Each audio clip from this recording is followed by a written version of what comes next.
Hello mga kabungot. Sugod na po ta kabungot. Mao din ni ang parto kabungot o peran pinali na ni kabungot.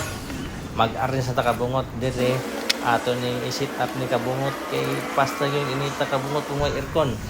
Mao ni itong continuity kahapon ng kabungot nga video.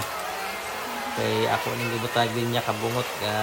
segregation ko wire kana putol ko nag-pipe kabungot. Tinitiks na kabungot nga PVC pipe. Ako gibutang diha kanang bag-o nga akong linya kabungot kay katong daan manggod short to siya sa bultahe kabungot gamay kayo og wire kana kabungot field duds na kabungot 5.5 na kabungot number 10 nga wire buta ako kabungot from 2 point masiguro to basta gamay to kabungot number 12 to nga wire short siya kana number 10 na nag-iilis ako kabungot kanang nagdisod ko diya kabungot kaya ako nang gibot ang terminal kabungot terminal lag atong taorag supply ng kabungot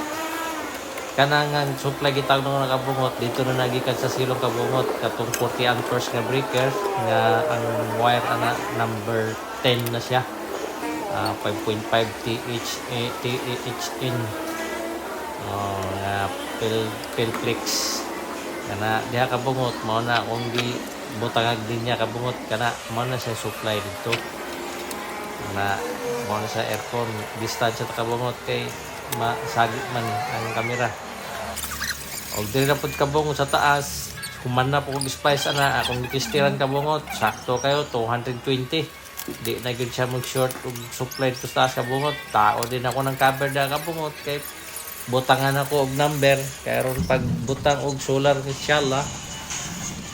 mao na kabungot under na kana ako na nang gibalot kabungot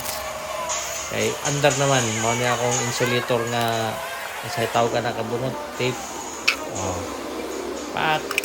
nindot kayo tanaw mga breaker kabungot limpyo kayo hipos tayo kabungot para bakuman na yun andar god kabungot bigno yung panahon at hipos kabungot hipos at continue ni kapon pak silhig kabungot o maon na nakabungot kamo na bahala kabungot babay mga bungot.